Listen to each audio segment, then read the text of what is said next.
শুধু নিউ ভিউয়ের দর্শক, আজকে আমরা একটু অর্থনীতি নিয়ে কথা বলবো। আমাদের সাথে আছে আহসান হাবিব। উনি দীর্ঘদিন ধরে বিজনেস জার্নালিজমের সাথে জড়িত। উনি ইত্তেফাকে ছিলেন, 2010 থেকে কাজ করেছেন এবং পরবর্তীতে ডেইলি স্টারের বিজনেস পেজে জয়েন করেছেন 2018-তে এবং এখন পর্যন্ত ওখানেই আছেন। তো স্বাগত আহসান হাবিব। আমাদের আজকের আলোচ্য বিষয় হচ্ছে স্টক মার্কেট। যেটা আমরা জানি যে বিগত সরকারের সময় ব্যাংকিং সেক্টর এবং স্টক মার্কেট দুইটারই তুমুল ধস হয়েছিল, এবং সেটা ম্যানিপুলেটেড ধস। মানে এটা এমন না যে অর্থনৈতিক প্রবলেমের কারণে হয়েছে, তা না। আমরা জানি যে প্রচুর টাকা পাচার হয়ে গেছে অনেক রুলস এন্ড রেগুলেশন থাকা সত্ত্বেও। যেমন আমরা জানি যে $12,000 না কত হাজার ডলারের বেশি এক বছরে আমরা নিতে পারি না বাইরে। এটা এয়ার ফ্রেটে হোক, যেভাবেই হোক। কিন্তু এরপরও হাজার হাজার কোটি টাকা কিভাবে চলে যায়।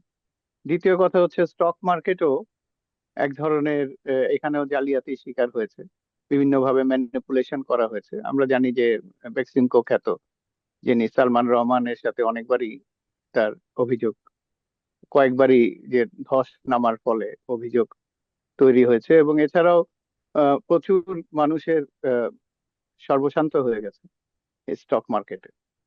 তো এখানে অনেক আন্দোলনও দেখলাম। এই সরকার পরিবর্তনের পর পর নতুন ভাবে স্টক মার্কেটের, স্টক এক্সচেঞ্জ কমিশনের নেতৃত্বেও পরিবর্তনের কথা আসলো। তো সবকিছু মিলিয়ে এখন বাংলাদেশের অর্থনীতি 1.5 বছর 17 মাস হয়ে গেল এই সরকার, অন্তর্বর্তী সরকার চালিয়েছেন। কতটা রিকভার হলো, বা স্টক মার্কেটের বাংলাদেশের গুরুত্ব কি, বা ভবিষ্যতে এটার কি কাজে লাগতে পারে, এবং যারা এখানে ইনভেস্ট করছে কিভাবে ইনভেস্টমেন্টকে বাড়ানো যেতে পারে, এগুলো নিয়েই মানে আমরা আলাপ করব গ্রাজুয়ালি।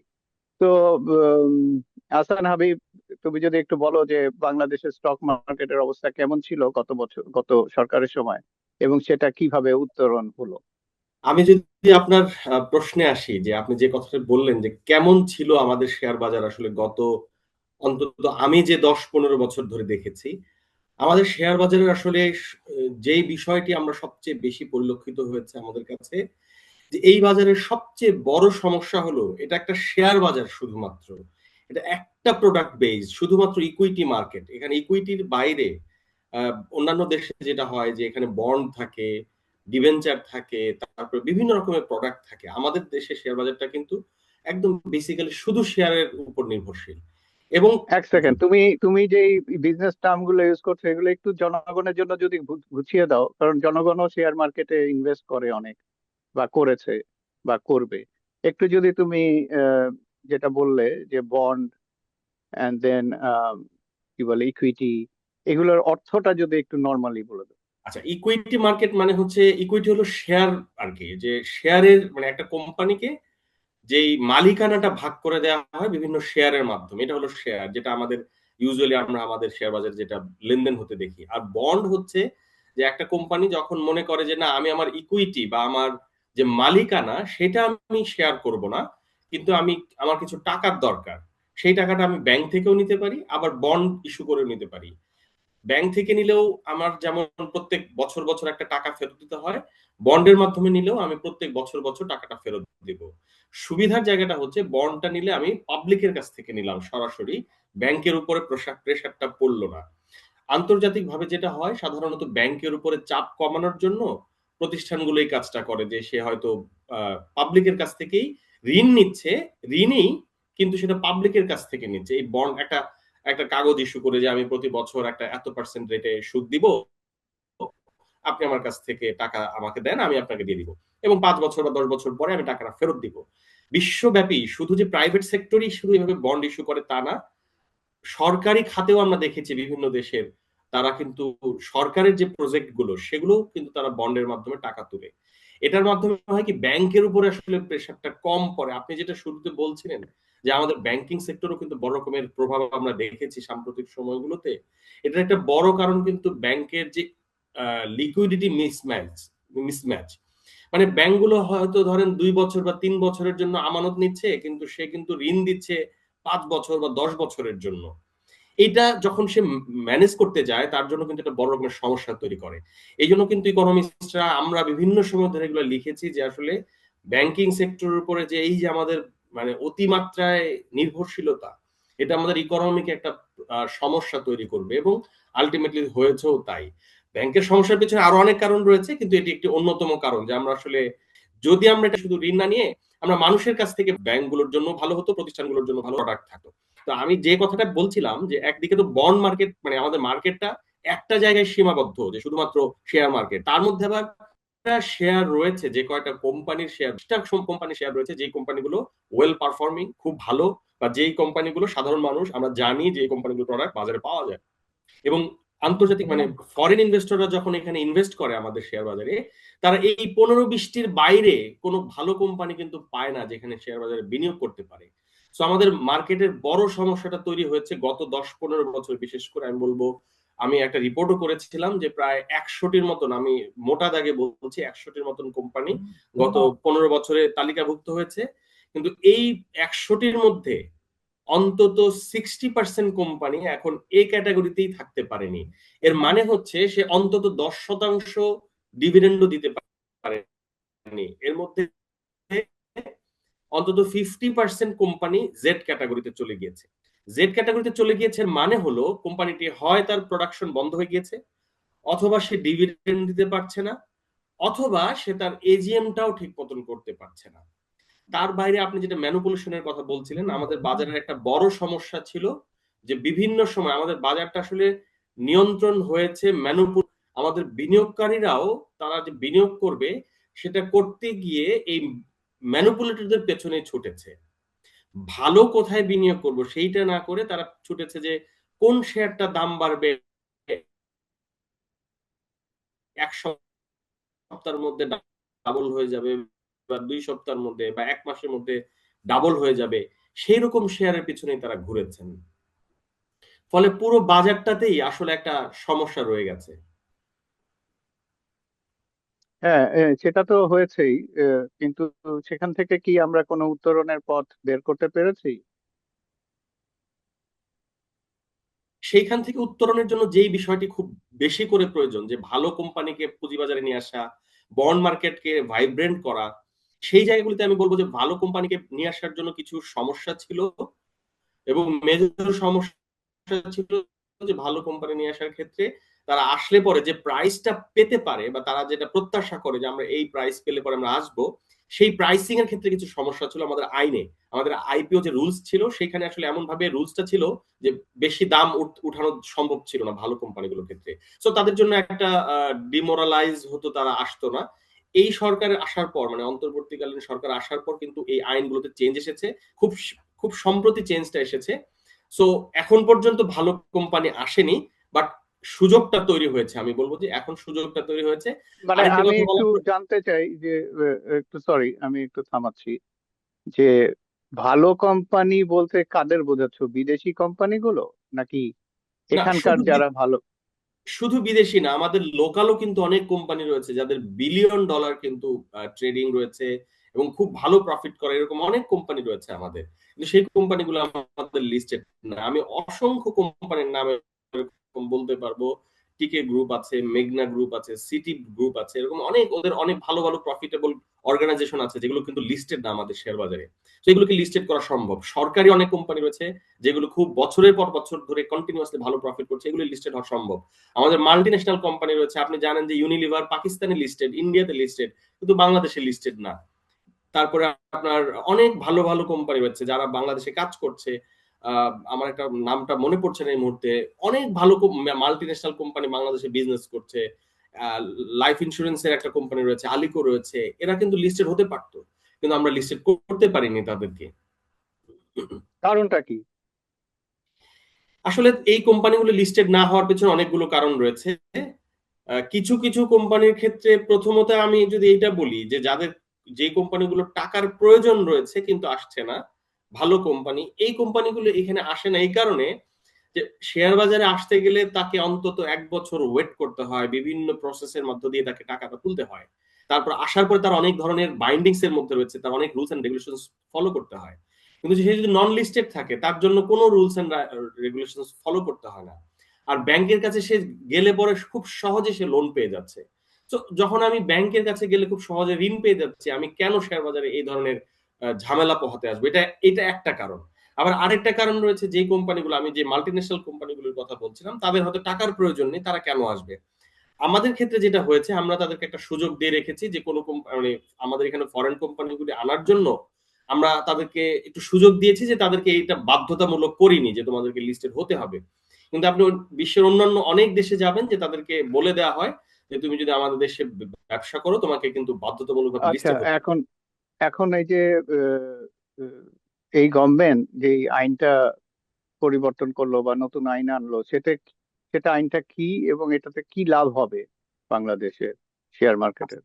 আচ্ছা, এইটা হলো মানে পাবলিক ইস্যু রুলস, যেটা হচ্ছে যে একটা কোম্পানি যখন লিস্টেড হয় তখন, ধরেন একটা কোম্পানি খুব ভালো কোম্পানি, ও মনে করছে যে আমার কোম্পানিটা 10 টাকা শেয়ারের দাম, কিন্তু এটা 10 টাকা না, এটার মার্কেট ভ্যালু এটা আসলে অনেক বেশি হবে। এখন এটা কিভাবে ঠিক হবে যে এই মার্কেট ভ্যালুটা কত হবে? সেটা যেই মাধ্যমে ভ্যালু এটা হয়, এটা একটা বিডিং প্রসেসের মধ্যে দিয়ে হয়। তো এই বিডিং করার ক্ষেত্রে আগে যে নিয়মটা ছিল, যে বিডিং আমি কত টাকা করতে পারবো সেটা সেটা সিলিং দেয়া ছিল, এর বেশি আমি বিড করতে পারবো না, এবং সেটা লোয়েস্ট লেভেলের সিলিং। ফলে যারা বিড করে তারা চাইলেও বেশি বিড করতে পারতো না, ফলে সেটার দামই উঠতো না। সো একটা কোম্পানি যখন দেখবে যে আমি যখন, আমার তো আসলে সম্ভাবনা অনেক বেশি, আমার শেয়ারটার দাম হওয়া দরকার হয়তো 100 টাকা, কিন্তু বিডিং যেহেতু করার সুযোগ নাই, সো এই শেয়ারটার দাম উঠবে না, এটার হয়তো দাম উঠবে 30 টাকা, সো আমি আসবোই না, এই ধরনের সমস্যাটা ছিল। এখন যেটা করে দেওয়া হয়েছে যে এখন একটা কোম্পানি সে তার মতন করে ইন্টারন্যাশনাল যে বেস্ট প্র্যাকটিস সেই অনুযায়ী সে কিন্তু বিট করতে পারবে। সো কোম্পানিটার যেই দাম সে আসলে এক্সপেক্ট করে বা যেই দামটা হওয়া উচিত, সেই ধরনের দাম হওয়ার সুযোগ তৈরি হয়েছে। Market base? মার্কেট বেসড, জি। তাহলে ওইটা আগে যে বিডিংটা প্রবলেম ছিল, বিডিং বেশি করা যেত না, এটা কি কারণ হচ্ছে যে শেয়ার মার্কেট থেকে ম্যানিপুলেশন করে টাকা নিয়ে যায়, এটা কি কারণ? না, এটার পেছনেও আসলে আরো, তাহলে আরো লম্বা গল্প বলতে হয়। একটা সময়, মানে আচ্ছা। এটা সম্ভবত 2013-14, আমার একদম সময়টা মনে নেই, একটা সময় পর্যন্ত এমন ছিল যে বিটটা করা যেত, যে যার মতো বিট করতো। কিন্তু তারপর যেটা হলো, এটাকে আসলে অনেকে মিস ইউজ করলো। যে কি করলো, ধরেন একটা কোম্পানি আসবে, আমি একটা কোম্পানি নিয়ে আসবো, এই কোম্পানিটার দাম হওয়া উচিত ধরেন হয়তো 20 টাকা, কিন্তু সে ওই যারা বিড করে তাদেরকে বিভিন্ন ভাবে উৎকোচ দিয়ে বা বিভিন্ন ভাবে ম্যানুপুলেট করে ওরা এটার দামটা অনেক বেশি উঠায় ফেলতো। ফলে বিসেক করলো কি, যে না, যেটা যেহেতু এরকম ম্যানুপুলেশন করে দামটা বেশি বাড়ায় ফেলে, তো এটা সিলিং করে দেওয়া হলো যেন এটা বেশি দাম বাড়তে না পারে। পরে রাইট। পরবর্তীতে এই সমস্যাটা তৈরি হলো যে আসলে ভালো কোম্পানিগুলিই পরে দেখা গেলো আসলো না, এবং পরে এটা বিসেকও বুঝতে পেরেছে যে আসলে আইন করে আমি যদি এটা ছোট করে ফেলি তাহলে ভালো কোম্পানি আসবে না, বরং আমাকে যেটা করতে হবে, কেউ যদি বিডিং করে বেশি দাম করতে চায় তাকে ধরতে হবে যে তুমি কেন ভাই এত বেশি দামে বিড করলা। সো এই হুম। জায়গাটাতে পরবর্তীতে আবার এখন চেঞ্জটা আসলো। হ্যাঁ, এটা অনেক প্র্যাকটিক্যালি পসিবল। আচ্ছা, এখন যে তাহলে কি দাঁড়ালো এই চেঞ্জ হলে? তাহলে কি এখন এখন কি কোনোভাবে ঘুরে দাঁড়িয়েছে স্টক এক্সচেঞ্জ? এই চেঞ্জ হলো কি না হলো, কোনো গভর্নেন্স তৈরি হয়েছে স্টক এক্সচেঞ্জে নাকি? এই যে ধসটা হয়েছিল স্টক এক্সচেঞ্জেরও, সেটা আসলে কারণটা কি জানা গেছে এবং এটাকে কিভাবে মিনিমাইজ করার চেষ্টা হচ্ছে? আসলে ধস বলতে আপনি কি 2010-এর ধসের কথা বলছেন নাকি? না, ইভেন এই যে যে লাস্ট গভর্নমেন্ট যে 2024-এ চলে গেল, আচ্ছা, তারপরেও তো দেখলাম যে স্টক এক্সচেঞ্জের অনেক আন্দোলন হলো, অনেক কিছু হলো, তাদের অনেক প্রবলেম হলো। আমি অতটা বলতে পারবো না, তুমিই বলতে পারবে। আচ্ছা, আমি তো আমি সেটা বুঝতে একটু। পেরেছি, আপনার হুম। ইয়েটা বুঝতে পেরেছি। মূল বিষয়টা হচ্ছে, গত অন্তত 1-1.5 বছর ধরেই আমরা দেখেছি, যখন 6 আগস্ট, 5 আগস্ট যখন সরকারের পতন হলো, আগের সরকারের, আওয়ামী লীগ সরকারের, তারপরে প্রথম 3-4-5 দিনে কিন্তু শেয়ার বাজার প্রায় 1000 পয়েন্ট বেড়ে গিয়েছিল, এবং তারপর কিন্তু আবার আস্তে আস্তে কমতে শুরু করে, মানুষের অনাস্থা, এটা আমরা দেখেছি। 2024 সালের 5 আগস্ট যখন সরকারের পতন হয়, তখন কিন্তু প্রথম 4-5 দিনেই শেয়ার বাজারের সূচক কিন্তু প্রায় 1000 পয়েন্ট বেড়ে গিয়েছিল।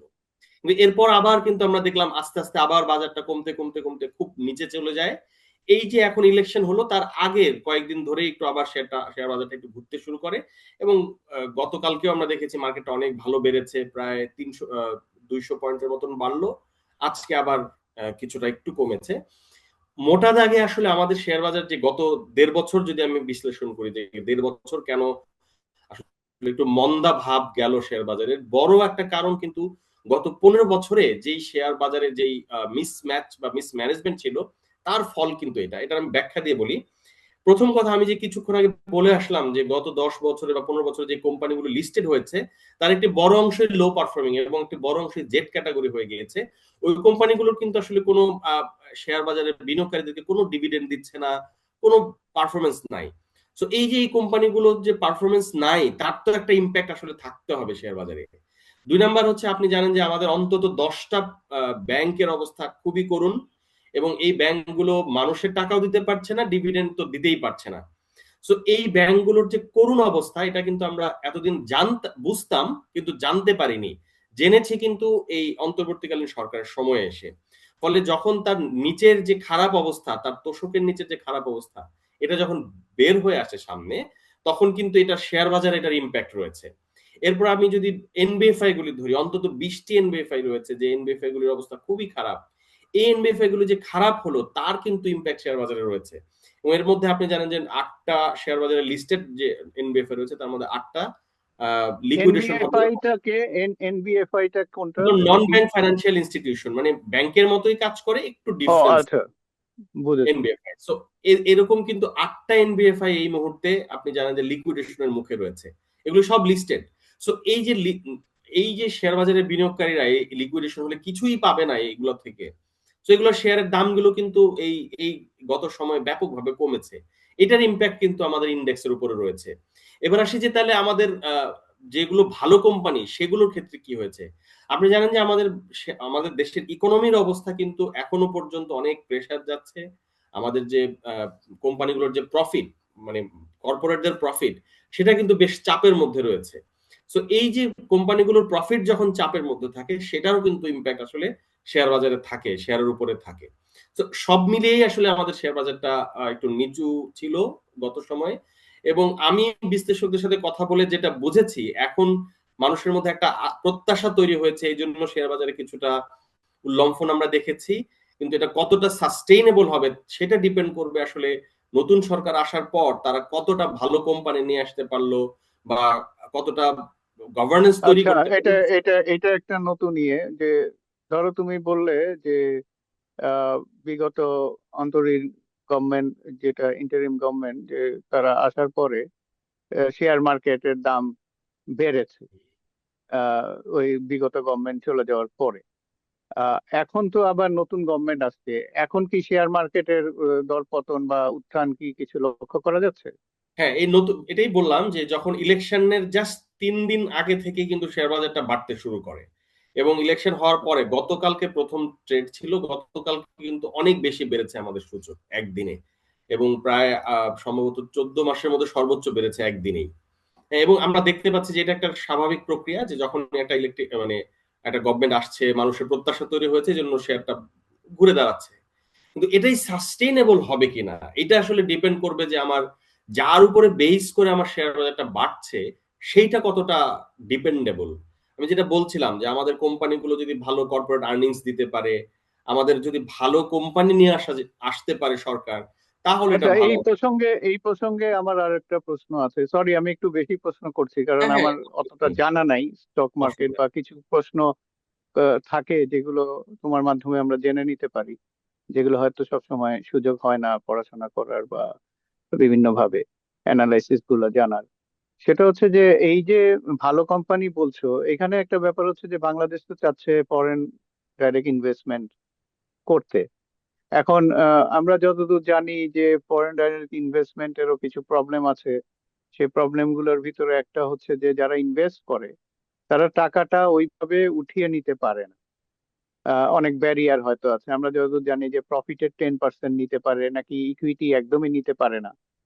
তো এই পরিস্থিতিতে তো ব্যবসায়ীরা বিদেশ থেকে আসাটা তাদের জন্য একটু মানে চিন্তার ব্যাপার। কারণ যে ইনভেস্ট করবে সে তার টাকাটা ফেরত চাইবে, এবং যখন খুশি তখন চাইবে, কারণ আমার টাকা। হ্যাঁ, এখানে কিছু ইয়ে আছে যে এইভাবে করলে তো, স্টক মার্কেটে ইনভেস্ট করলে তো সব টাকাই সে নিয়ে যাবে, তখন কি হবে, এগুলো অনেক ব্যাপার আছে, জটিলতা আছে। কিন্তু সারা পৃথিবীর মানুষ তো, পৃথিবী তো এইভাবে স্টক মার্কেট দিয়ে চলছে, তাহলে তারা কিভাবে চলছে, ওইটার তো একটা এক্সাম্পল আমাদের থাকার কথা। তো এই পরিস্থিতিতে যে কি গভর্নমেন্টের কি কোনো ইয়ে আছে যে ফরেন ইনভেস্টমেন্টকে আমাদের স্টক মার্কেটের সাথে ইনক্লুড করার কোনো প্রক্রিয়া? প্রক্রিয়া বলতে আমি আপনাকে বলতে পারি যে গত মাসখানেক আগেই একটা প্রোগ্রাম হয়েছিল ঢাকায়, যেখানে আমরা দেখেছি যে বিশ্বের অনেক দেশেরই ফরেন যারা পোর্টফোলিও ইনভেস্টমেন্ট করে তাদের সাথে এখানে তারা যুক্ত হয়েছিল। তো তারা কিছু সমস্যার কথা বলেছে। তারা বলেছে যে ইলেকশন হলে পরে তারা আস্থা পাবে। তারা কিছু সমস্যা খুব স্পেসিফিক বলেছে যে তারা রিপ্যাট্রিয়েশন এর ক্ষেত্রে কিছুটা সমস্যায় পড়ে। রিপ্যাট্রিয়েশন করতে পারে তারা, কিন্তু কিছু ধাপ পেরিয়ে যেতে হয়। সেইগুলোকে সহজ করার কথা বলেছে। তারা বলেছে যে কিছু বাংলাদেশে পলিসির যে মানে ঘন চেঞ্জ হয়, এটার কারণে তারা ব্যাপকভাবে ক্ষতিগ্রস্ত হয়েছে একাধিকবার আমাদের শেয়ার বাজারে। সো এই জায়গাটাকে তারা খুব ভালোভাবে অ্যাড্রেস করার কথা বলেছে। আমি এরকম অনেক উদাহরণ দিতে পারবো। জিপির ক্ষেত্রে, তিতাস গ্যাসের ক্ষেত্রে এরকম উদাহরণ রয়েছে। আরো কয়েকটা কোম্পানির ক্ষেত্রে এরকম উদাহরণ রয়েছে যে হঠাৎ করে সরকারের সিদ্ধান্ত চেঞ্জে ওরা বড় ধরনের ক্ষতি হয়েছে। সো কিন্তু এই জায়গাগুলোতে ফরেন কোন কোম্পানির উদাহরণ দিতে পারবে, যে যারা চাচ্ছে, বা যারা বিশেষ করে যদি যুক্তরাষ্ট্র ভিত্তিক বা এরকম অন্যান্য দেশের কেউ হয়ে যুক্তরাষ্ট্র থাকে ভিত্তিক যদি? একটা অ্যাসেট ম্যানেজমেন্ট কোম্পানির, আমি অবশ্য নামটা এখন মনে করতে পারছি না। তারা যুক্ত হয়েছিল এবং তারা বলেছে যে তারা এখানে ইনভেস্টমেন্ট করতে চায়। কিছু সমস্যার কথা আচ্ছা, বলেছে যে এই সমস্যাগুলো যদি না থাকে তাহলে তারা এখানে সব ইনভেস্টমেন্ট এই করতে যে চায়। ইনভেস্টমেন্ট ফেরত নেওয়া, এটার ব্যাপারে কি ধরনের কথাবার্তা চলছে? ওদের ওরা অবশ্য ওই প্রোগ্রামটাতে খুব স্পষ্ট করে বলে নাই যে কি সমস্যা। তবে এই কথাটা খুব ভালোভাবে বলেছে যে রিপ্যাট্রিয়েশন এর ক্ষেত্রে কয়েকটা ধাপ পেরিয়ে যেতে হয়, যেটা ওদের জন্য একটা ব্যুরোক্রেটিক প্রবলেম তৈরি করে। তখন ওরা বলেছিল যে এটা এরকম না করে এটা যেন খুব সহজ করে দেয়া হয়। যেন সহজে ওরা আসতে পারে আবার সহজে চলে যেতে পারে যেকোনো সময় চাইলে। এটা ওরা এটা কি বলেছে। আমাদের আমাদের গভর্নমেন্ট কি এটাকে আমলে নিয়েছে? আমাদের গভর্নমেন্ট বলতে ওই সময় তো তত্ত্বাবধায়ক মানে অন্তর্বর্তীকালীন সরকারের সময় অন্তর্বর্তী। হ্যাঁ। তখন ওইখানে অবশ্য আমির খসরু সাহেব ছিলেন এবং উনি খুব স্পষ্ট করে বলেছেন যে উনার গভর্নমেন্ট যদি সরকার ফর্ম করতে পারে তাহলে তারা এটা খুব সুন্দরভাবে সমাধান করবে যেন সহজেই বিনিয়োগকারীরা, ফরেন ইনভেস্টররা আসতে পারে এবং তারা রিপ্যাট্রিয়েট করতে পারে। এবং আমার এখনো মনে আছে উনি ওখানে বলেছেন যে যদি বিনিয়োগকারীরা আসার পরে যেতে তাদের সমস্যা হয় তাহলে তারা আসতে চাইবে না। এটা উনি খুব ভালোভাবে বুঝেছেন। তো এখন ওনারা সরকার গঠন করছেন। আশা করছি উনি যদি এই ধরনের এই কাজ, অন্তর্বর্তীকালীন সরকার কি এটা বুঝলো না, এই পয়েন্টটা? তারা বুঝলো না? তারা তো অনেক এটা রিফর্ম অবশ্য করেছে। একদম শেষ দিকের কথা বলছি। আমি জানি না অন্তর্বর্তীকালীন সরকার আচ্ছা, এটা সম্পর্কে ওয়াকিবহাল কিনা। আমি এটা খুব ভালো জানি না আসলে। কিন্তু যিনি স্টক এক্সচেঞ্জের এখন যিনি এমডি হয়েছেন, এমডি তো বলে নাকি, মানে বিএসইসির চেয়ারম্যান অবশ্য ওই প্রোগ্রামে ছিলেন না। চেয়ারম্যান? উনাদের পক্ষ থেকে হ্যাঁ, আচ্ছা। আমি কোন বক্তব্য এই কিন্তু ব্যাপারে পাইনি যে উনারা এটা নিয়ে কাজ করেছেন কিনা। এটা আমি আসলে ঠিক বলতে পারব আচ্ছা, না যে এটা তাহলে পরবর্তী গভর্নমেন্টের উপরে ছেড়ে দেওয়া হয়েছে যে তারা কিভাবে দেখছে, কি করছে না করছে। তো এটাও ভালো যে আহ, আহ, পরবর্তী গভর্নমেন্টে যারা আসবে তাদের রিপ্রেজেন্টেটিভরাও ছিল হ্যাঁ, হ্যাঁ। এই সেমিনারে। তো এখানে চিন্তা ভাবনা চলছে। তাহলে এখন আমাদের ব্যাপার হলো যে এই যে স্টক মার্কেটের যারা বিনিয়োগ করছে তাদেরকে তোমার কি একটা, মানে তোমার বার্তা কিছু যদি থাকে, যে যারা বিনিয়োগ করছে তারা কিভাবে বিনিয়োগ করতে পারে, বা আমার কিভাবে কাছে তারা রিস্ক ফ্রি থাকতে পারে? আমার কাছে একটা জিনিস মনে হয়, আমি আসলে অনেকদিন ধরে শেয়ার বাজার কভার করার কারণে আমার কাছে অনেকেই আসে যে আমার পোর্টফোলিওটার এই অবস্থা, আমি অনেক লস করেছি, কি করব? আমি যখন দেখি সবচেয়ে বেশি আমার খারাপ লাগে যে তাদের পোর্টফোলিওতে বেশিরভাগ ক্ষেত্রে আমরা দেখতে পাই যে তারা খুব একটা কোম্পানি যেটা বন্ধ হয়ে গিয়েছে, যে কোম্পানি কোনো ডিভিডেন্ড দেয় না, এই ধরনের কোম্পানি তারা কিনে রাখেন। সো আমি সবসময় মানুষকে বলি যে আপনি এমন একটা কোম্পানির শেয়ার কিনবেন যে কোম্পানির প্রোডাক্টটা আপনি কিনতে স্বাচ্ছন্দ্য বোধ করেন। আপনি যে কোম্পানির প্রোডাক্ট কিনতে স্বাচ্ছন্দ্য বোধ করেন, আপনি সেই কোম্পানির শেয়ার কিনলে আপনি ভালো করবেন। ১ নাম্বার কথা। ২ নাম্বার কথা হচ্ছে একটা কোম্পানির শেয়ার তখনই আপনি কিনবেন যখন ওই কোম্পানির যারা ডিরেক্টর বা যারা স্পন্সর ডিরেক্টর তাদের উপর আপনি যদি আস্থা রাখতে পারেন যে না আমি এই লোকটাকে আস্থা করতে পারি, সে ভালো মানুষ বা সে ঠকাবে না, আপনি সেই শেয়ারটা কিনতে পারেন। থার্ড হচ্ছে যে কোন সেক্টরটা আমাদের জন্য গ্রোইং সেক্টর, কোন সেক্টরটা ভালো করবে সেই সেক্টরটা আমাদের বোঝা প্রয়োজন বা ভবিষ্যৎ। আসলে শেয়ার বাজার সবসময় ভবিষ্যৎ দেখতে হয়, বর্তমান বা অতীত নয়। বিশেষ করে ভবিষ্যৎ, যে ভবিষ্যতে কোন শেয়ারটা বা কোন সেক্টরটা ভালো করবে সেই চিন্তা করে আসলে ইনভেস্টমেন্ট করা উচিত। আর সবচেয়ে বড় বিষয় যে ইনভেস্টমেন্ট করার ক্ষেত্রে অবশ্যই কোনোভাবে রিউমার যে ম্যানুপুলেটররা কোথায় যাচ্ছে, ম্যানুপুলেশন কোথায় হবে সেইটা না করে কোন কোম্পানিটা ভালো ডিভিডেন্ড দিবে সেই জায়গায় যাওয়া উচিত। আর লাস্ট আমি বলবো যে আমাদের শেয়ার বাজারে এখন ট্রেজারি বন্ডে বিনিয়োগের ব্যাপক সুবিধা রয়েছে। শেয়ার বাজার থেকেও বি অ্যাকাউন্টের মাধ্যমেও কিন্তু মানুষ চাইলে ট্রেজারি বন্ড কিনতে পারে। ট্রেজারি বন্ডের ইন্টারেস্ট রেট কিন্তু অনেক লুক্রেটিভ। সুতরাং মানুষ শেয়ারের চাইতেও তাদের কিছু শেয়ারের পাশাপাশি কিছু ইনভেস্টমেন্ট আসলে ট্রেজারি বন্ডে করা উচিত, যেটা সরকারি বন্ড। সুতরাং কোনো রকমের রিস্ক নাই, একেবারে রিস্ক ফ্রি এবং ভালো ইন্টারেস্ট রেট, এখানে ট্যাক্সেরও সুবিধা রয়েছে। সুতরাং আমি বলবো যে শেয়ার বাজারের পাশাপাশি মানুষ ট্রেজারি বন্ডেও যেন বিনিয়োগ করে। হ্যাঁ, ট্রেজারি বন্ডটা তো তুমি বললেই যে এটা হচ্ছে শেয়ার না, বাট এটা আহ, আহ, কি বলে, একটা সরকারের বন্ড আর বিষয়। কি, যে সরকার। সরকার যখন টাকা প্রয়োজন হয়, সরকার আসলে পাবলিকের কাছে বন্ড ইস্যু করে টাকা তোলে, সো এটা একদমই নিরাপদ। তো এটা কি সরকার করবে স্টকের মাধ্যমে? আছে, এখন অলরেডি মানুষ কিনতে অলরেডি পারছে। আছে। আছে। আচ্ছা, খালি ওই যে মানে কোম্পানি বন্ড ওইগুলো আসছে না, কিন্তু সরকারের ট্রেজারি বন্ড তো আছে। আচ্ছা, আছে, হ্যাঁ আরেকটা আছে। জিনিস হচ্ছে যে তোমার কি ধারণা ভবিষ্যতে কোন কোন সেক্টরে বাংলাদেশের, কারণ এখন একটা ট্রেড ডিল হলো জাপানের সাথে, এছাড়াও আমেরিকার সাথে হয়েছে, এছাড়াও ইউ এর সাথেও কথাবার্তা চলছে, চায়নার সাথে তো একটা আহ, কৌশলগত স্ট্র্যাটেজিক রিলেশনে সাইন করে এসেছেন ডক্টর ইউনূস, আজকে ওনার ভাষণে উনি বললেন। আহ, আর এছাড়াও আমেরিকার সাথে তো উনি যেটা বললেন যে এটা একটা দীর্ঘস্থায়ী স্থিতিশীলতার জন্য আমেরিকাকে, আমেরিকার কৌশলটাকে ওনারা বেছে নিয়েছেন। এক দেশের সাথে এক এক রকম কৌশল বেছে নেন একটা দেশ তার ফরেন পলিসি অনুযায়ী। তো এর ভিতরে অনেক প্রশ্ন উত্তর থাকতে পারে, but that's not my question. My question is কোন কোন সেক্টরে মনে হচ্ছে তোমার যে শেয়ারের একটা ভালো পরিস্থিতি হতে পারে? আমার কাছে মনে হয় যে বাংলাদেশে আসলে মানে over the years consumer good যেগুলি বিক্রি, যারা বিক্রি করে যে ধরনের প্রোডাক্টগুলি বা এফএমসিজি যেগুলি আমরা বলি, এই ধরনের সেক্টরটা ভালো করে সবসময় আমাদের লোকাল মার্কেটে। তো শেয়ারের দিক থেকে এটা একটা ভালো সেক্টর। আরেকটা ভালো সেক্টর আমাদের ওষুধ কোম্পানিগুলো যদিও 2026 আমরা এলডিসি থেকে বের হওয়ার পরে 29 ওদের কিছু ঝামেলা তৈরি আছে, এরপরও কিন্তু আমাদের ওষুধ কোম্পানিগুলো অনেক ভালো করছে এবং ভবিষ্যতে আমার কাছে মনে হয় ওরা ভালো করবে। বিশেষ করে ওদের দাম বাড়ানো নিয়ে একটা ঝামেলা চলছে এই মুহূর্তে, দাম বাড়াতে দিচ্ছিল না সরকার, সেটা যদি উতরে যেতে পারে আমার মনে হয় ওরা খুব ভালো করবে। আইটি সেক্টরটা আমাদের জন্য খুব ভালো হতে পারে। তারপর আমাদের হসপিটালিটি সেক্টর, যেটা মানে বিভিন্ন ফাইভ স্টার হোটেল গুলো যে সেক্টরে, এই সেক্টর গুলিও আমার কাছে মনে হয় যে সামনে ভালো হতে পারে।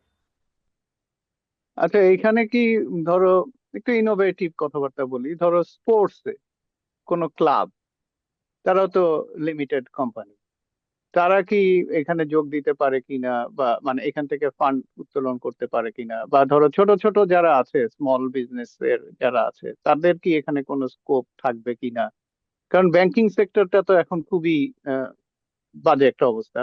কিন্তু আমরা জানি যে মানুষের হাতে উম, কিছু না কিছু হলেও টাকা আছে, ব্যাংকের কাছে না থাকলেও দেশের কাছে না থাকলেও টাকা তো পাচার করে অনেকের কাছেই চলে গেছে।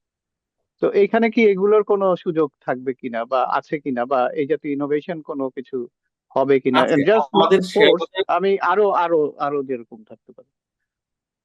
আমাদের শেয়ার যেমন বাজারে কিন্তু সেই গার্মেন্টস এ, সুযোগ আছে। গার্মেন্টস এর ব্যাপার যেটা, যেমন রিসেন্টলি কটন ইম্পোর্টের একটা ব্যাপার এসছে আমেরিকা থেকে। তারপরে বিভিন্ন ধরনের প্রোডাক্ট ইম্পোর্টের ব্যাপার এসছে। তো এখানে তো এগুলো কেনারও ব্যাপার আছে। তো এগুলোর বন্ড বা এগুলোর ইনভেস্টমেন্ট কি শেয়ার মার্কেট থেকে যারা করতে চায় তাদের পক্ষে কি এখানে আস্থা রাখা বা এখান থেকে নেওয়া সম্ভব কিনা? এখান থেকে নেওয়া সম্ভব, কারণ আমাদের এখানে কিন্তু মেইন বোর্ডের বাইরে, মানে মেইন বোর্ড মানে হলো যে বোর্ডটাতে বড় কোম্পানিগুলো লিস্টেড হবে সেই জন্য মেইন বোর্ড। এর বাইরে এসএমই বোর্ড নামে আরেকটা বোর্ড রয়েছে, যেখানেও কিন্তু ছোট ছোট অনেক কোম্পানি লিস্টেড আচ্ছা। রয়েছে এবং তারা চাইলে টাকা তুলতে পারে সেখান থেকে। এবং আমি আরো একটু যোগ করি যে সরকারি বন্ডও, মানে এই বন্ডগুলো ছাড়াও মিউনিসিপাল বন্ডের কথা আমরা শুনেছি যে সরকারকে বলা হয়েছে যে আপনারা মিউনিসিপাল বন্ড এখান থেকে ইস্যু করেন। আরো অনেক কিছু সুযোগ আছে এখানে, যদি সেটা চায় আর কি, উদ্যোক্তারা যদি চায় যে আমি এখান থেকে টাকা তুলবো, সেটা সম্ভব। কিন্তু এটা নিয়ে কি সরকারের কোনো কার্যকলাপ আছে? যে কারণ সম্ভব, ঠিক আছে, ভালো, আমি করে রাখলাম, বা উদ্যোক্তা একজন দুইজন হয়তো জানলো করলো, কিন্তু একটা যে ওভারঅল একটা কারণ আমাদের তো কর্পোরেট লেভেলের থেকেও বেশি যেটা ইম্পর্টেন্ট সেটা আমরা বুঝি যে স্মল বিজনেস, যারা ছোট ছোট ছোট ছোট ক্ষুদ্র উদ্যোক্তা আছে তাদেরই বেশি ফান্ড বা দরকার হয় ইনভেস্টমেন্টের ক্ষেত্রে, কারণ তাদের বেশি টাকা থাকে না, তারা বেশি টাকা পেলে তারা হয়তো আরো এক্সপ্যান্ড করতে পারতো বা ব্যবসা, এবং এইভাবেই তো একটা ইকোনমি গ্রো করে। তো এখানে একটা ওইটার কি সমস্যা কোনো হচ্ছে আমাদের আমাদের সবচেয়ে বড় সমস্যা হলো আমাদের শেয়ার মার্কেটটা আসলে আমাদের ইকোনমি যতটা বড় হয়েছে তার সাথে সাথে শেয়ার মার্কেটটা আসলে অত বড় হতে পারেনি। আমাদের হুম ব্যাংকিং মানুষ মনে করে ফাইন্যান্স মানেই মনে করে মানুষ ব্যাংক, ফাইন্যান্স মানেই মনে করে এনবিএফআই। ফাইন্যান্স মানে যে আসলে মেইনলি শেয়ার মার্কেট এটাই আমাদের মানুষের মধ্যে গ্রো করে নাই। আপনি এই জন্য হুম দেখবেন যে অন্যান্য হুম দেশে যেখানে আমেরিকাতে সম্ভবত জিডিপির প্রায় 200% ও রয়েছে মার্কেট ক্যাপিটালাইজেশন। সেখানে আমাদের এটা হয়তো 7 থেকে 12% 13% এর মধ্যে ওঠানামা ঘোরাঘুরি করে। তার মানে এত ছোট আমাদের শেয়ার মার্কেট। আমাদের ইকোনমি বড় হলেও আসলে এটা ততটা মানুষের অ্যাট্রাকশন নিতে পারেনি। এই কারণে মানে সুযোগ থাকলেও অনেকে জানে না। আবার অনেকে মনে করে যে এটা একটা জুয়ার বাজার, এখানে কি যাব, এখানে যাব না। এই যে একটা মাইন্ডসেট এক্স্যাক্টলি। যেমন একটা সময় কিন্তু দেখেছিলাম যে আওয়ামী লীগের প্রথম আমলে এবং পরবর্তীতে যে শেয়ার বাজার ধস হলো ম্যানিপুলেশনের কারণে, দেখেছিলাম মানুষের প্রচুর আগ্রহ ছিল শেয়ার বাজারে, এবং অনেকে গাড়ি বাড়ি বিক্রি করে শেয়ার বাজারে ইনভেস্ট করে পরে পুরো ফুতুর হয়ে খালি হাতে চলে গেছে। মানে অনেক ধস নেমেছে, কিন্তু ইন্টারেস্টটা কিন্তু তৈরি হয়েছিল, এতে কোনো সন্দেহ নাই। তো সেই ধরনের ইন্টারেস্ট কি আর তৈরি করা সম্ভব? ওইটা আওয়ামী লীগকে ক্রেডিটই দিতে হবে, কিন্তু পরবর্তীতে যে এই চুরি চামারি করলো সেটার জন্য আর ওই ক্রেডিটটা থাকলো না। এটা কি এরকম যে ওই চুরির কারণে মানুষের আস্থা চলে গেল এবং এরপর সেটা থেকে আসলে আর বাড়লো না? আমাদের ইকোনমিক্স এর একটা থিওরি আছে। আমার থিওরির নামটা মনে নাই। থিওরিটা হচ্ছে যে টাকা যেখানে হবে সেখানে টাকা এমনিতেই ছুটে আসবে। এটা কেউ আটকে রাখার কিছু নাই। বা মানে মানুষ চায় যে কোন জায়গায় আমি আসলে প্রফিট করতে পারবো। শেয়ার মার্কেটে যদি ভালো প্রফিট করতে পারে মানুষ, এমনিতেই মানুষ আসবে। এটা কেউ বলারও দরকার হবে না। আর যদি এখানে মানুষ লুজার হয় তাহলে মানুষ আসলে এখানে আসবে না। এটাই স্বাভাবিক। আমাদের মার্কেটের সবচেয়ে বড় সমস্যা আমি যে আগে বলে আসছিলাম যে আমাদের ভালো কোম্পানি নাই। এজন্য যেটা হয় এখানে ম্যানুপুলেটিভ একটা আ ইয়েটাই বেশি চলে মার্কেটে। কারসাজিটাই বেশি চলে। বা সেটাকে কেন্দ্র করেই মূলত বাজারটা ঘিরে উঠে গড়ে উঠেছে।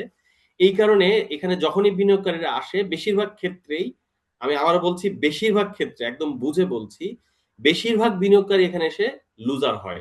ফলে একজন মানুষ যখন লুজার হয় তখন আরেকজন মানুষকে সে নিরুৎসাহিত করে যে এখানে যাওয়ার দরকার নেই, এখানে গেলে আপনিও লস করবেন। এইভাবে এটা স্প্রেড হতে থাকে যে কারণে এই বাজারটা আর গড়ে ওঠে নাই। সো এইখানে বাজার গড়ে ওঠা সম্ভব যদি বাজারে ভালো কোম্পানি আসে। আপনাকে একটা উদাহরণ দেই, যখন গ্রামীণ ফোন শেয়ার বাজারে ঢুকেছিল তখন কিন্তু একটা বড় শেয়ার বাজারে বিনিয়োগকারীরা এখানে এসেছিল।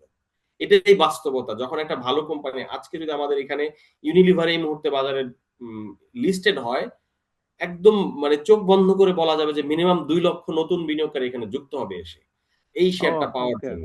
সো এটা খুব স্বাভাবিক যে এখানে যদি ভালো কোম্পানি আসে অবশ্যই তাদের ওই ভালো ডিভিডেন্ড পাওয়ার জন্য মানুষ এখানে আসবে। আর যদি ভালো কোম্পানি না আসে, মানুষ যদি লস করতে থাকে তাহলে এখানে কেউ আসবে না। আমি অন্তত কয়েকজন বিনিয়োগকারীকে জানি যারা আসলে দীর্ঘ সময় ধরে অন্তত ১০ বছর ধরে তারা একটা বড় অঙ্কের টাকা ভালো কোম্পানিতে বিনিয়োগ করে রেখেছেন। তারা এখান থেকে প্রফিট পাচ্ছেন এবং চলছে।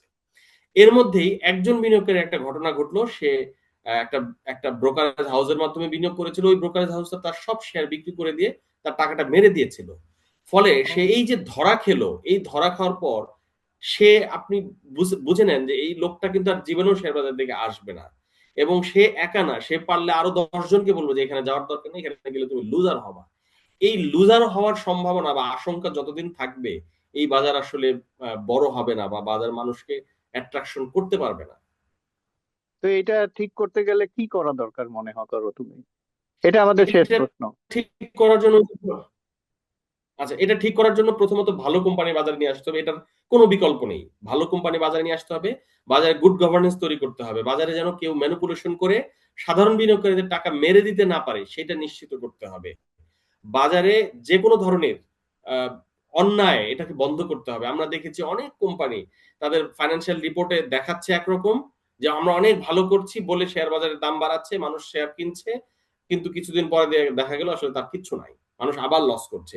এই যে এই ধরনের মানে ভাউতাবাজি বা এই ধরনের চুরিচামারি এগুলি বন্ধ করতে হবে। আমাদের অডিট রিপোর্টাররা এই যে বিভিন্ন সময় আমরা দেখেছি যে ভুয়া অডিট রিপোর্টের মাধ্যমে তারা আসলে বাজারকে আ প্রভাবিত করেছে, বিনিয়োগকারীদেরকে ক্ষতিগ্রস্ত করেছে। তাদের কোনো আচ্ছা, শাস্তি হয় নাই। এগুলো এগুলো এগুলো হ্যাঁ, শাস্তি হয়নি, সেটা একটা জিনিস। এগুলো চেক করার অথরিটি কে? এটা কি স্টক এক্সচেঞ্জ না, কমিশন, এটা এরাই অথরিটি? এই এফআরসির বিষয়, এটা আবার দেখবে ফাইন্যান্সিয়াল রেগুলেটরি রিপোর্টিং কাউন্সিল, মানে অডিটরদের বিষয়টা। এটা দেখতে হবে এফআরসি মানে ফাইন্যান্সিয়াল রিপোর্টিং কাউন্সিল, ওদেরকে এটা করতে হবে। আবার বিসেকও করতে পারে চাইলে, বিসেকের সেই সুযোগ রয়েছে। তো আমি যেটা বলতে না, নিচ্ছিলাম দেখতে যে হবে ধরেন, মানে কি, ওরা তো মনিটরিং করবে, কিন্তু এটা চালাবে কে? মানে এই যে মনিটরিং এক জিনিস, এক্সিকিউশন আরেক জিনিস, না ওরা ইমপ্লিমেন্টেশন। বিএসইসি চাইলে যখন অডিটরদের কোনো বিষয় আসবে যে অডিটর কোনো অন্যায় করেছে, সেটা এফআরসি কে রেফার করবে যে তুমি শাস্তি হুম। দাও। দু একটা হুম। কেসে হয়েছে, দু একটা কেসে এফআরসি শাস্তির ব্যবস্থা করেছে, কিন্তু সেটা খুব লিমিটেড স্কেলে। আমাদের যেই পরিমাণ দুর্নীতি হয়েছে সেই তুলনায় এটা আসলে খুব না, স্বল্প। আমি ওইটা বলছি না, আমি বলছি এটা ঠেকানোর জন্য। শাস্তি তো পরের বিষয়, ঘটে গেল তারপরে। কিন্তু এই যে মেকানিজম, কি তোমার কোনো ইনফরমেশন আছে যে মেকানিজমে চেঞ্জ হয়েছে বা এই সমস্ত জায়গায় টাইট দেওয়ার কোনো ব্যবস্থা হয়েছে? এখন পর্যন্ত আমার কাছে মনে হয়েছে যে টাইট দেওয়ার মতন খুব কিছু হয়েছে, বিষয়টা এরকম না। এই অন্তর্বর্তীকালীন সরকারের সময় যেটা হয়েছে যে বিএসসিসি তে যে চেঞ্জ এসেছে, বিএসসিসির নতুন কমিশন যেটা করেছে যে অডিটরদেরকেও মানে জবাবদিহিতার আওতায় আনার জন্য এফআরসি কে বিভিন্নভাবে চেষ্টা করেছে। কিছু কিছু ক্ষেত্রে এসেছে, দুই একটা জায়গায় আমরা দেখেছি জরিমানাও করা হয়েছে, কাউকে কাউকে আজীবন বহিষ্কার করেছে, কিছুটা এসেছে। কিন্তু আমি বলেছি যত পরিমাণে করা দরকার সেটা আসেনি। কিন্তু স্কোপটা রয়েছে, এটা বিসেকও করতে পারে, এফআরসিও করতে পারে চাইলে। আচ্ছা, তুমি যে এই যে বললো যে এজেন্ট, ব্রোকার এজেন্ট, এদের কাজটা কি এখানে? বা এরা কিভাবে ম্যানিপুলেট করে, বা এদেরকে থামানোর জায়গাটা কি? বা ব্রোকারেজ তুমি যদি হাউসগুলো, দর্শকদের জন্য যদি কিছু ব্রোকারেজ হাউসের নাম্বার টাম্বার দিতে পারো, তাহলে দর্শকরা হয়তো তাদের সাথে পরবর্তী, মানে তোমার কাছে ভালো মনে হয় এরকম। ব্রোকারেজ হাউসগুলোর কাজটা হচ্ছে মূলত যে শেয়ার বাজারে শেয়ারটা তার মাধ্যমে কেনা বেচা হয়। একজন বিনিয়োগকারী কিনবে একটা কোম্পানির শেয়ার আরেকজন বিনিয়োগকারীর কাছ থেকে। ওই মাধ্যমটা হচ্ছে ব্রোকারেজ হাউস। সে মাঝখান থেকে কিছু কমিশন পায়। আমরা যেটা দেখেছি যে ধরেন আমার শেয়ার আমি একটা ব্রোকারেজ হাউসের মাধ্যমে কিনেছি, সে আমাকে না জানিয়ে সেই শেয়ারটা পুরোটা বিক্রি করে দিয়েছে। বিক্রি করে দিয়ে সে চলে গিয়েছে। এরকম ক্ষেত্রে আমরা কয়েকটা কোম্পানির ক্ষেত্রে এরকমটা হয়েছে। এই ধরনের কেসগুলিতে কিন্তু মানুষ বেশি ক্ষতিগ্রস্ত হয়। এই ক্ষেত্রে আমার পরামর্শ থাকবে যে সাধারণত যেই কোম্পানিগুলো, যেই ব্রোকারেজ হাউসগুলো বড়, বড় প্রতিষ্ঠানের সাথে যুক্ত, যেমন বিভিন্ন ব্যাংকের ব্রোকারেজ হাউস রয়েছে, বিভিন্ন ইন্সুরেন্স কোম্পানির রয়েছে। সেইগুলোতে যুক্ত থাকলে কম্পারেটিভলি তার জন্য ঝুঁকিটা কম। এর বাইরে ব্যক্তি বিনিয়োগ মানে ব্যক্তি ব্রোকারেজ হাউসও রয়েছে। তাদের মধ্যেও অনেকে আমরা জানি যে এরা খুব ভালো। সেই জায়গায় যেতে হবে। কিছু, কিছু আছে যাদেরকে আমরা চিনি না, জানি না। এই ধরনের কারো কাছে যেন না যায় সেই পরামর্শটা থাকবে। তাহলে তাদের টাকা হারানোটা টাকাটা সেফ থাকবে। মোট কথা, তোমার কথা অনুযায়ী, এবং আমরাও জানিও ব্যাপারটা, যে অনেক ইনভেস্টিগেশন করতে হবে, কারণ এটা একটা ইনভেস্টমেন্টের ব্যাপার। এটা আমাদের টাকা আমরা দিচ্ছি, আমরা একদম না জেনে বুঝে আরেকজনের উপরে, সেটা ব্রোকারেজ হাউসই হোক, সেটা কোনো কোম্পানিই হোক, আমাদেরকে একটু স্টাডির দরকার আছে এখানে। মানে আহ, যে যা বললো সেটা অনুযায়ী নিঃসন্দেহে, চললে। নিঃসন্দেহে, নিঃসন্দেহে একটা বিষয় আমি শুধু আপনার সাথে এখানে এড করি। আমাদের এক সাংবাদিক বড় ভাই খুব সুন্দর করে একটা উদাহরণ দিয়ে বলেন, আমরা যখন বাজারে একটা লাউ কিনতে যাই ৩০ টাকা দিয়ে, সেই লাউটা কেনার আগে একটা চিমটি মারি যে লাউটা কচি কিনা। ৩০ টাকার একটা জিনিস। আর আমি যখন ৩০ লক্ষ টাকার বা ৩ লক্ষ টাকার শেয়ার কিনছি, আমি অতটুকু চেষ্টাও করি না যে এটা আসলে ঠিক আছে কিনা বা কার মাধ্যমে কিনছি, এতটুকু আমরা চেষ্টা করি না। এই চেষ্টাটা আমাদেরকে অবশ্যই করতে হবে যদি আমাদের টাকাটাকে ইনভেস্টমেন্ট সেফ রাখতে হয়। তাহলে তো ব্যাপার দাঁড়াচ্ছে যে এরকম একটা অর্গানাইজেশনও দরকার, যারা মানুষকে এডুকেট করবে, বা মানুষ যাদের মাধ্যমে উপকৃত হবে। যেটা হয়তো আমাদের আছে কিনা আমি জানি না, তবে থাকলে ভালো। আহ, যারা আছে বিএসসিসির পক্ষ থেকে একটা আমাদের সংগঠন আছে, BICM, Bangladesh institute of capital market, ওরা প্রশিক্ষণ দেয়। আরো একটা আছে বিএএসএম, ওরাও প্রশিক্ষণ দেয়, ওরা একটু কম দেয়। বাট সুযোগ রয়েছে। কিন্তু আমাদের শেয়ার বাজারের আমি যদি একটু মানে কনফেস করি, আমাদের শেয়ার বাজারে বিনিয়োগকারীদের পক্ষে আমি সবসময় কথা বলি, এবং মাঝে মাঝে আমার খুব কষ্ট হয় যে আমাদের বিনিয়োগকারীদের বড় সমস্যা হলো তারা অনেক বেশিরভাগ ক্ষেত্রে বিনিয়োগ করে হলো মানুষের কথা শুনে, যে অমুক বলেছে এটা কিনতে, তমুক বলেছে সে কিনে ফেলছে। সে নিজে আসলে বিচার বিশ্লেষণ করে না, 1 নাম্বার। ঠিক- 2 নাম্বার হচ্ছে হ্যাঁ। আসলে শেয়ার বাজারে বিনিয়োগটা একদম যারা কিছুটা না বোঝে আসলে তাদের জন্য শেয়ার বাজারে না আসাটাই সবচাইতে ভালো। শেয়ার বাজারে বিনিয়োগ করার ক্ষেত্রে প্রাথমিক কিছু জ্ঞান থাকাটা খুব জরুরি। তার মানে ওই যে যারা অর্গানাইজেশন গভর্নমেন্টের আছে যারা শিখায় এডুকেশন, আগে সেখানে কোর্স করে নেওয়া উচিত সেখানে বা কোর্স তাদের করতে সাথে, পারে, হ্যাঁ। হ্যাঁ, তাদের কাছ থেকে জানা উচিত। এবং তার পরবর্তীতে সারাক্ষণই একটা, কারণ এখানে আমি আমেরিকায় দেখেছি যে অনেকেই শেয়ার মার্কেটের সাথে জড়িত, এবং তারা almost like they work like a office. হ্যাঁ, এরকম একটা ব্যাপার। আচ্ছা, এই প্রসঙ্গে বলতে চাই, এখানে কি কোনো শেয়ার মার্কেটের কোনো অ্যাপ্লিকেশন আছে যে যেটাতে যারা, মানে ধরো আজকাল তো হচ্ছে আর্টিফিশিয়াল ইন্টেলিজেন্সের যুগ, artificial intelligence share market predict করে দিচ্ছে, বা বিভিন্ন রকম অ্যাপস এর মাধ্যমে কি করা যায়, এগুলোর কি কোনো সুবিধা বাংলাদেশে আছে বা এটা না, কি আমাদের প্রচলিত? এখানে প্রেডিক্ট করার সুযোগ নাই, এবং বিভিন্ন প্রতিষ্ঠান যেটা করে বিভিন্ন সেক্টর ধরে প্রেডিক্ট করে বা সেক্টর ধরে তাদের অ্যানালাইসিসটা দেয় কোন সেক্টর ভালো করছে, খারাপ করছে এরকম। কিন্তু স্পেসিফিক শেয়ারের বিষয়ে আসলে কোনো ইয়ে নাই এখন পর্যন্ত। আচ্ছা, তো সেটাও কি কারা করছে এগুলো, যারা কিন্তু বিভিন্ন অ্যাসেট এক্সেপ্ট? ম্যানেজমেন্ট কোম্পানি রয়েছে যারা মানে শেয়ার বাজারে বিনিয়োগ করে, বড় কোম্পানি, আমরা মিউচুয়াল ফান্ড বলি যাদেরকে, এরা মূলত এই কাজটা করে।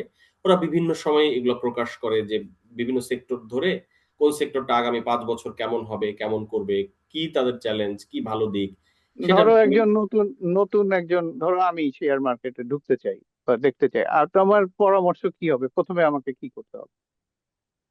সবচাইতে ভালো উপায় হচ্ছে প্রথমে ভালো মিউচুয়াল ফান্ডে যাওয়া। আমরা বিশ্বব্যাপী যেটা দেখি, সাধারণ বিনিয়োগকারী যাদের শেয়ার বাজারে বিনিয়োগ জ্ঞানটা একটু কম, তারা ছোটখাটো, মিউচুয়াল, হ্যাঁ।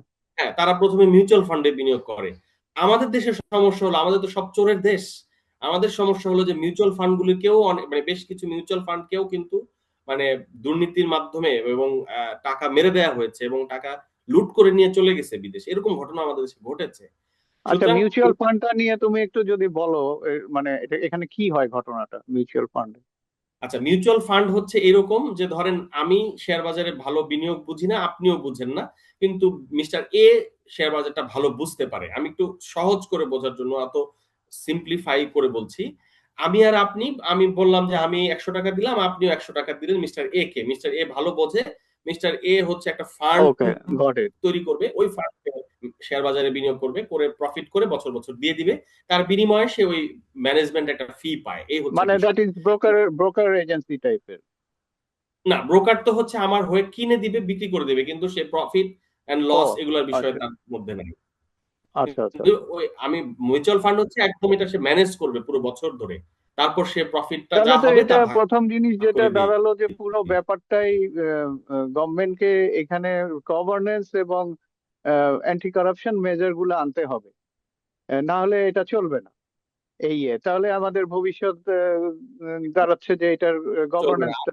ঠিক করতে হবে। তবে এটা ঠিক যে এর মধ্যেও কিন্তু ভালো বেশ কিছু মিউচুয়াল ফান্ড আমাদের বাজারে এই মুহূর্তে রয়েছে, যারা শেয়ার বাজারের যেই শেয়ার বাজার যদিও খুব খারাপ ছিল গত সাম্প্রতিক সময়গুলোতে, ওরা কিন্তু ভালো প্রফিট করতে পেরেছে এর মধ্যেই। কারণ ওদের এই এক্সপার্টাইজটা রয়েছে। সুতরাং আমি বলব আপনাকে এটা খুঁজে বের করতে হবে যে কোন মিউচুয়াল ফান্ডটা ভালো করছে, সেই জায়গায় আপনি ইনভেস্টমেন্ট করতে হবে। এটা হলো ১ম কথা। যারা শেয়ার বাজারে ভালো বোঝে না তাদের জন্য ভালো মিউচুয়াল ফান্ড খুঁজে ওইখানে বিনিয়োগ করা উচিত। Good, good advice. এটা খুব একটা মানে প্র্যাকটিক্যাল প্র্যাগম্যাটিক অ্যাডভাইস পেলাম তোমার কাছ থেকে, যারা আমরা জানি না আসলে। কারণ আমরা এখানে দেখেছি, আমেরিকায় দেখেছি যে এখানে সবাই ব্যবসা, মানে শেয়ার মার্কেটে অনেকেই কাজ করে, সেটা স্টুডেন্ট থেকে শুরু করে অনেক বয়স্ক যারা রিটায়ার করেছে, সব ধরনের লোকজনই শেয়ার মার্কেটে ইনভেস্ট করে এবং দে আর প্রফিটেবল। এবং তারা দেখি যে অনেক ক্ষেত্রে তারা এটাকে অফিসই করে নিয়েছে, মানে সকাল 9টায় যায়, 5টায়, মানে যখন শেয়ার মার্কেট শুরু হয় এবং শেষ হয়, হয়তো তারা অন্যদেরকেও হেল্প করছে যেভাবেই হোক। তো খুব ভালো লাগলো ইয়ে, কি বলে, তোমার সাথে কথা বলে এবং তোমার কাছ থেকে জেনে। আমরা অবশ্যই, যদি তোমার আরো সময় থাকে, পরবর্তীতে আমরা তোমার সাথে আবার যোগাযোগ করব।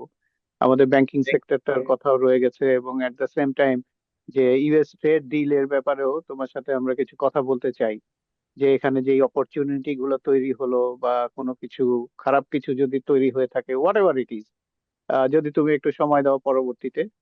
তো ধন্যবাদ আচ্ছা, থ্যাংক ইউ আহ, আমাকে হাসান হাবিব। দেখার জন্য।